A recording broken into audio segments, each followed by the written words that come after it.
وزیر دفاع خواجہ آصف میڈیا سے گفتگو کر رہے ہیں۔ ڈیمانڈ میں وہ ڈیمانڈ ہے کہ ان کی سرزمین سے، افغانستان کی سرزمین سے دار اندازی جو ہے مکمل طور پہ بند ہونی چاہیے، اور جو پشت پناہی ہے طالبان کی، ٹی ٹی پی کی، وہ جو ہے ٹی ٹی اے کی جو حکومت ہے اس وقت کابل میں، وہ اس کی پشت پناہی بند کر دیں، چاہے وہ اجتماعی طور پہ پشت پناہی کر رہے ہیں یا ان کے اندر جو کچھ ایسے عناصر ہیں جو ان کی پشت پناہی کر رہے ہیں، یہ ان کا دیکھنے کی ضرورت ہے۔ اس میں اگلی میٹنگ کے لیے تھوڑا سا ایک فریم ورک انہوں نے طے کیا ہے۔ کلاز 1 وہی چیز جو ہے وہ طے کر رہی ہے، اور ساتھ کلاز 2 میں انہوں نے کہا ہے کہ پارٹیز جو ہیں، جو چاروں پارٹیز جو ہیں، جن میں 2 ثالث ہیں اور 2 جو وارنگ پارٹیز جو ہیں، وہ they have agreed to continue the ceasefire۔ تو سیز فائر جو ہے جب تک کوئی اس کا رزلٹ نہیں نکلتا، تاکہ یہ خون ریزی جو ہے اس کا کچھ ادباب ہو سکے، آیا کہ ایک مانیٹرنگ اور ویریفیکیشن کا جو سسٹم جو ہے، ایک میکنزم جو ہے، وہ اس معاہدے کی جو بھی اس کی فائنل صورت شکل نکلے گی، اس کو مانیٹر کرنے کے لیے ایک ویریفیکیشن سسٹم جو ہے ان پلیس کیا جائے گا۔ ترکی اور قطر کی ثالثی میں پاکستان اور افغان طالبان وفد کے مذاکرات۔ ترک وزارت خارجہ کے اعلامیے کے مطابق مذاکرات میں فریقین نے جنگ بندی کے تسلسل پر اتفاق کیا، امن کے قیام کے لیے مانیٹرنگ اور تصدیقی نظام قائم کرنے پر اتفاق کیا گیا۔ معاہدے کی خلاف ورزی کرنے والے فریق پر جرمانہ عائد کیا جائے گا۔ ترکی اور قطر نے دونوں ملکوں کی فعال شمولیت کو سراہا۔ ترکی اور قطر نے پائیدار امن و استحکام کے لیے تعاون جاری رکھنے کے عزم کا اظہار کیا۔ اسلام آباد، کابل، انقرہ اور دوحہ کے نمائندوں کی ملاقاتیں 25 سے 30 اکتوبر تک استنبول میں ہوئیں۔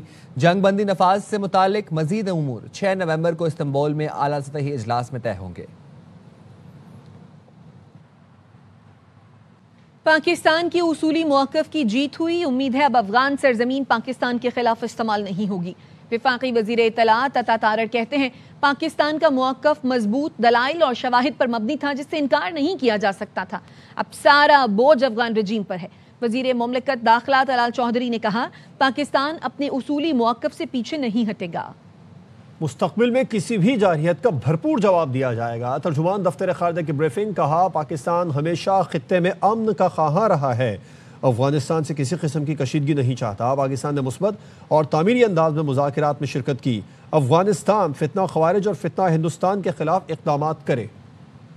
Round of talks between Pakistan and Afghan Taliban regime concluded in Istanbul yesterday evening. Pakistan positively engaged with the Taliban regime without compromising on its clearly stated position that Afghan soil should not be used for terrorism against Pakistan. Pakistan does not seek further escalation of hostilities but expects the Afghan Taliban regime to honor its commitment to the international community and address Pakistan's legitimate security concerns by taking concrete and verifiable actions against terrorist entities, including Fitna al-Khawarij and Fitna al-Hindustan. Pakistan will respond resolutely if provocations continue in the future. Pakistan would continue to remain engaged in the mediation process and hope for a positive outcome for the 6th November talks.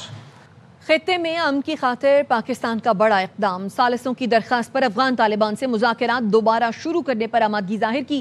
مذاکرات کا مقصد پاکستان کی طرف سے ایک ہی بنیادی مطالبے پر پیش رفت حاصل کرنا تھا، افغان سرزمین کو دہشت گردی کے لیے استعمال ہونے سے روکنا تھا۔ D G I S P R نے ایبٹ آباد میں مختلف جامعات کے اساتذہ اور طلباء سے نشست کی ہے۔ انہوں نے پاک افغان کشیدگی، ملکی سیکیورٹی صورتحال، مارکہ حق سمیت اہم موضوعات پر گفتگو کی۔ D G I S P R نے واضح کیا کہ پاکستان نے دہشت گردی اور فتنہ الخوارج کے خلاف مؤثر اقدامات کیے ہیں۔ پاک فوج دفاع وطن کے لیے پرعزم ہے، کسی بھی بیرونی جارحیت کا جواب سخت اور شدید ہوگا۔ اساتذہ اور طلباء نے شہداء اور غازیوں کو زبردست خراج تحسین پیش کیا۔ Vice chancellor Hazara university doctor Ikram Ullah Khan نے کہا وطن سے محبت کا صحیح استعارہ پاک فوج ہے۔ پاک آرمی مال اور وقت کے ساتھ اپنی جان بھی قربان کر دیتے ہیں اپنے وطن پہ. یہ محبت کی میں ایک مثال دے سکتا ہوں کہ ہم اپنے آرمی سے سیکھیں کہ وہ کیسے محبت کرتے ہیں اپنے وطن سے. DGISPR نے بڑے تحمل اور پروفیشنل اپروچ کے ساتھ بچوں کے تمام سوالات کو بڑے تحمل سے سنا اور بڑے بفٹنگ طریقے سے ان کے جوابات دیے. اس میں کوئی دو رائے نہیں ہے کہ ہمارے بچوں کے اذہان کو خراب کرنے کے لیے ملک دشمن عناصر کی ایک سرگرمیاں جو ہیں وہ بہت زیادہ ہیں. کنفیوژنس تھی جو پروپیگنڈاز بنے ہوئے تھے ان کو انہوں نے کلیئر کیا. جو سوشل میڈیا کے تھرو غلط ہمیں انفارمیشن پرووائڈ کی گئی تھی, اور ہمیں فخر ہے کہ ہم ایک ایسے ملک کے شہری ہیں جہاں پہ افواج پاکستان جیسے ادارے نوجوان نسل کو رہنمائی اور ہمت دیتے ہیں. بہت اچھا سیشن تھا اور اس کے اندر ہم نے دیکھا کہ کس طرح کی مسکنسپشن جو آرمڈ فورسز کے بارے میں پھیلائی جاتی ہیں اور ان کے بارے میں ہمیں کلیئرٹی ملی, اور اس کے ساتھ ساتھ ہمیں انفارمیشن کو فلٹر آؤٹ کرنے کا میتھڈ جو ہے وہ سر نے بتایا. بیرون ممالک سکھوں کو نشانہ بنانے کے لیے را کے مجرمانہ نیٹ ورکس کا ایک اور وار. صفات مودی بھارت سمیت دنیا بھر میں ریاستی سرپرستی میں سکھوں کے قتل عام میں مصروف ہے. بین الاقوامی کمپنی کینم انٹرنیشنل کے صدر اور سکھ رہنما درشن سنگھ سہسی کو کینیڈا میں فائرنگ کر کے قتل کر دیا گیا. فوٹیج اور ابتدائی تحقیقات کے مطابق سکھ رہنما کے قتل میں بھارتی خفیہ ایجنسی را کے ملوث ہونے کا ہوش ربا انکشاف ہوا. حملے میں وینکوور میں بھارتی کونسل خانے کے عملے کے ملوث ہونے کی بھی اطلاعات ہیں. Raw behind Sikh leaders killing. Canada's security breached. Sikh leader Darshan Singh Sasi, president of Canam International, was shot dead outside his home in Abbotsford, Canada. Investigations point to India's spy agency, RA, accused of running a global assassination network targeting Sikh separatists. The murder has exposed a major breach in Canada's national security. Sikh for Justice, SFJ, have gathered to launch nationwide protests inside Canada. Who believes RA is operating in connivance with the Indian consulates across Canada. Pakistan اور Canada کے وزرائے خارجہ کے درمیان ٹیلی فونک رابطہ ہوا ہے. ترجمان دفتر خارجہ کا کہنا ہے دونوں رہنماؤں نے دو طرفہ تجارت, سرمایہ کاری کے فروغ پر اتفاق کیا. زراعت اور معدنیات کے شعبوں میں تعاون بڑھانے پر بھی بات چیت کی گئی. Foreign investment promotion and protection agreement کے تحت اشتراک پر بھی تبادلہ خیال ہوا. کینیڈین وزیر خارجہ نے پاکستانی مارکیٹ تک کینولا ایکسپورٹس کی رسائی دینے پر شکریہ ادا کیا. دونوں وزرائے خارجہ نے اقتصادی تعلقات مزید مضبوط بنانے کے عزم کا اعادہ کیا. مقدمے کے ایک دن بعد سابق چیئرمین FBI شبر زیدی کا نام مقدمے سے نکالنے کا فیصلہ. FIA کراچی نے شبر زیدی کو مقدمے سے خارج کرنے کی منظوری کے لیے خط لکھ دیا. C کلاس ہونے سے شبر زیدی اور دیگر FBI افسران کے خلاف مقدمہ خارج ہو جائے گا. نجی بینک انتظامیہ کے نام کالم نمبر 2 میں بطور not sent up for trial ہوگا. فیلڈ یونٹ کی سفارش پر ڈسچارج رپورٹ عدالت میں جمع کرانے کی ہدایت جاری کر دی گئی. بلدیاتی انتخابات کا انعقاد پنجاب حکومت اور الیکشن کمیشن کی ذمہ داری ہے. پنجاب حکومت اپنی ذمہ داری پوری کرے. چیف الیکشن کمشنر نے کہا کہ الیکشن کمیشن کو ضروری رولز, ڈیٹا, نوٹیفیکیشن اور نقشہ جات مہیا کیے جائیں. الیکشن کمیشن نے پنجاب کے بلدیاتی انتخابات سے متعلق اعلامیہ جاری کر دیا. اعلامیے میں کہا گیا ہے چیف سیکریٹری پنجاب نے الیکشن کمیشن کو بریفنگ میں بتایا صوبائی حکومت پنجاب بلدیاتی انتخابات کے انعقاد میں مخلص ہے. چیف سیکریٹری نے کہا لوکل گورنمنٹ ایکٹ 2025 کے تحت حلقہ بندی رولز کا ڈرافٹ الیکشن کمیشن کو دے دیا گیا. رولز کا ڈرافٹ 15 نومبر تک الیکشن کمیشن کو بھیج دیا جائے گا. صوبائی حکومت ڈیمارکیشن اور دیگر درجہ بندی کے نوٹیفیکیشن 22 دسمبر تک مہیا کر دے گی. کونسلز کی تعداد کے نوٹیفیکیشنز 31 دسمبر تک دیے جائیں گے. نقشہ جات اگلے برس 10 جنوری مہیا کر دیے جائیں گے. ملک بھر میں مقامی حکومتوں کے تسلسل کو تحفظ دینے کے لیے پنجاب اسمبلی نے متفقہ قرارداد وفاق کو ارسال کر دی. مطالبہ کیا گیا ہے کہ آئین میں نیا باب شامل کیا جائے. اسپیکر پنجاب اسمبلی ملک محمد احمد خان نے نیوز کانفرنس میں کہا لوکل گورنمنٹ کے لیے اگر 27ویں ترمیم کرنا پڑتی ہے تو فوری طور پر کریں. بلدیاتی اداروں کو سیاسی, انتظامی اور مالی اختیارات دیے جائیں. مقامی حکومتوں کا گراس روٹ لیول پر نہ ہونا ریاست کے شہری سے معاہدے کو کمزور کرتا ہے. پنجاب اسمبلی نے حق ادا کر دیا. اب لوگ اپنا لیڈر مرضی سے منتخب کریں. MQM پاکستان کے رہنما خالد مقبول صدیقی کہتے ہیں وہ جیتنے نہیں بلکہ جتانے کے لیے پنجاب سے بار بار الیکشن لڑتے رہیں گے. ایوانوں میں پیشہ ور نہیں نظریاتی سیاستدان چاہیے. آرٹیکل 140A میں مطالبہ رکھا ہے کہ تھرڈ ٹیئر گورنمنٹ کو بھی گورنمنٹ قرار دیا جائے. لڑتے رہیں گے بار بار پنجاب سے, جیتنے کے لیے نہیں, جتانے کے لیے, کہ سیاست اس طرح بھی کی جا سکتی ہے. ہم نے کوئی اس کابینہ میں اپنے لیے وزارتیں نہیں بڑھوانی تھیں، کوئی فنڈ نہیں مانگے تھے. ہم نے کہا تھا 140 ہے جو کراچی میں نہیں عمل درآمد ہونا، اس کا پورے پاکستان میں ہونا ہے. آئین کے 140 یہ واحد راستہ ہے جہاں پر گلی اور محلے کے لوگ اپنے بنیادی سہولتوں اور حق کے بارے میں خود فیصلہ کریں گے.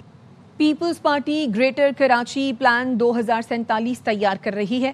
وزیر بلدیات ناصر حسین شاہ کا کہنا ہے یہ منصوبہ شہر کی تمام ضروریات دیکھتے ہوئے بنایا جا رہا ہے. ماضی میں ہمارے پاس کراچی کے لیے کوئی جامع پلان نہیں تھا. پلان بنے گا نا 2047 تک کراچی کس طرف زیادہ ایکسپینڈ ہوگا، پانی کی ہمیں کتنی ضرورت ہے، ڈرینیج سیویج کو کیسے سسٹم کیا جائے گا، فیوچر ای وی کا ہے اس کو کیسے آگے کیٹر کرنا ہے. اس میں ہم نے تمام اسٹیک ہولڈرز کو ابھی خطوط لکھے ہیں کہ وہ آ کر اپنا بھی اس میں ان پٹ دے سکتے ہیں. پہلے ماسٹر پلان بنائے گئے تھے وہ اتنے پراپر نہیں ہیں. پراپر ماسٹر پلان ہو جو دنیا کے ترقی یافتہ شہروں کے ہوتے ہیں. ماسٹر پلان بننے کے بعد جب اس پہ کام ہوگا تو فنڈنگ چاہیے ہوگی. 60-70% یہاں سے ریونیو جنریٹ ہوتا ہے، لیکن کراچی کے لیے ملتا وہاں سے کچھ نہیں ہے. مگرمچھ کے آنسو تو بہا دیتے ہیں اور صرف تنقید پاکستان پیپلز پارٹی پہ کی جاتی ہے. میں اکیلا نہیں، پورا ملک کراچی کے حال پر چیخ رہا ہے. سابق میئر وسیم اختر نے ARY نیوز سے گفتگو میں کہا کراچی کے مسائل کے حل کے لیے انتظامی یونٹ بننا ضروری ہے. 40 سال میں یہ ناکام ہو گئے مگر کہتے ہیں مقابلہ پیرس سے ہے. مرسوں کے پریشر سے کچھ الگ کرنے کا وقت ہے. واپس آئیں گے اس بریک کے بعد. ہمارے ساتھ رہیے.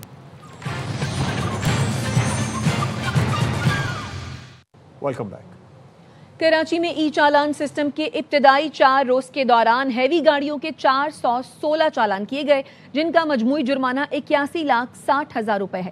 25 ڈمپرز پر بھی چالان اور جرمانہ کیا گیا. رپورٹ کے مطابق اوور سپیڈنگ اور سیٹ بیلٹ کی خلاف ورزی پر سب سے زیادہ چالان ہوئے. ہیوی گاڑیوں کی تیز رفتاری پر 297، سیٹ بیلٹ نہ لگانے پر 111 چالان کیے گئے. لین سے ہٹنے، غلط پارکنگ اور دوران ڈرائیونگ موبائل فون کے استعمال پر ایک چالان کیا گیا. ذرائع کا کہنا ہے 4 روز کے دوران 25 ڈمپرز کے خلاف بھی چالان اور بھاری جرمانے کیے گئے ہیں. IG سندھ کی زیر صدارت فیس لیس ای ٹکٹنگ سسٹم کی کارکردگی سے متعلق پہلا جائزہ اجلاس. IG سندھ نے کہا صوبے میں بغیر نمبر پلیٹ چلنے والی گاڑیوں کے خلاف سخت کارروائی کی ہدایت کی ہے. دوران بریفنگ بتایا گیا شہری فیس لیس ای ٹکٹنگ سہولت کی بھرپور پذیرائی اور حوصلہ افزائی کر رہے ہیں. تجاویز موصول ہو رہی ہیں. IG سندھ نے کہا ہمارا اصل مقصد ٹریفک حادثات کی روک تھام اور نظم و ضبط کو یقینی بنانا ہے. تیز رفتاری حادثات کی بنیادی وجہ ہے. اس خلاف ورزی پر سخت کارروائی کی جائے. اس نظام کو صوبے کے دیگر اضلاع تک وسعت دی جائے. IG نے مصروف شاہراہوں پر CCTV کیمروں کی تنصیب سے متعلق تجاویز طلب کر لی.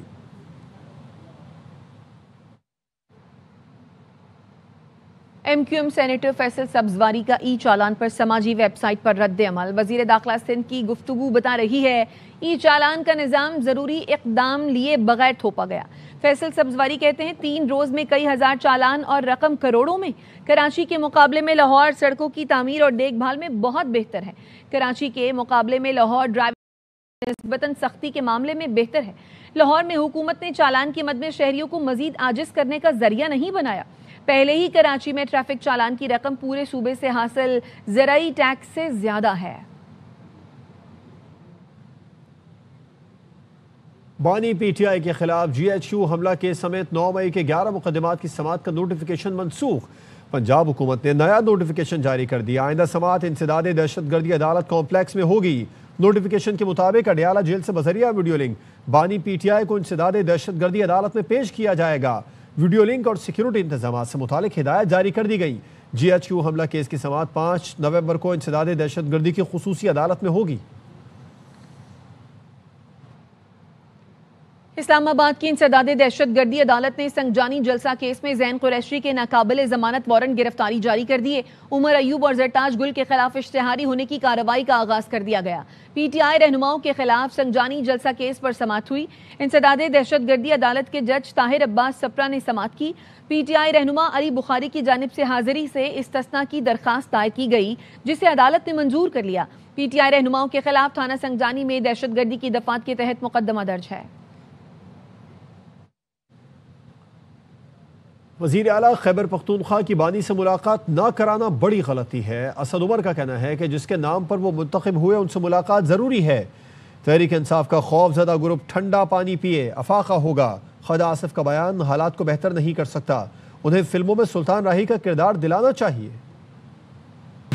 ایک خوف زدہ گروپ ہے تحریک انصاف کا۔ بھائی جان ایک گلاس ٹھنڈا پانی پیئیں، ٹھنڈے ٹھنڈے سانس لیں، آنکھیں بند کر کے دماغ میں بار بار بولیں اسد عمر نہیں آ رہا، اسد عمر نہیں آ رہا، انشاءاللہ آپ کو تشفی ہوگی۔ پہلے یہ کہا جا رہا تھا کہ سہیل آفریدی کو جو ہے وزیر اعلیٰ نہیں بننے دیا جائے گا، لیکن مینڈیٹ کا احترام کیا گیا، یہ اچھی چیز ہے۔ وزیر اعلیٰ جس کے نام سے الیکٹ ہوا ہے، یہ بہت بڑی غلطی ہے کہ اس کو ملاقات نہیں کرنے دی جا رہی۔ خدا کا واسطہ یہ کوئی سلطان راہی والا رول دلا دو خواجہ آصف کو، پڑکیں شڑکیں ادھر جا کے مار گیا کریں۔ جس قسم کے وہ بیان دیتے ہیں کوئی حالات کو بہتر کرنے کی طرف نہیں چیزوں کو لے کر جاتے۔ انتہائی ضروری ہے پاکستان اور افغانستان کے آپس میں تعلقات اچھے ہوں۔ اگر افغانستان بھارت کے سہولت کار بننے کا کام کرے گا تو یہ افغانستان کے عوام کے ساتھ دھوکہ بھی ہوگا، شدید نقصان کا باعث بھی ہوگا۔ پاکستان کے لیے بھی یہ بہت اہم ہے۔ ہماری مشرقی سرحد کے اوپر خونخوار زخمی دشمن بیٹھا ہوا ہے۔ جس طریقے سے آپ نے نریندر مودی کو ساری دنیا کے سامنے ذلیل کروایا ہے تو اس کو ڈونلڈ ٹرمپ نہیں چھوڑتا، ہر 4-5 دن کے بعد کو چابی دیتا ہے۔ دونوں مسلمان ملک ہیں، ایران افغانستان، جہاں دونوں کے ساتھ ہمارے اچھے تعلقات ہونا بہت ضروری ہے۔ واپس آئیں گے اس بریک کے بعد، ہمارے ساتھ رہیے۔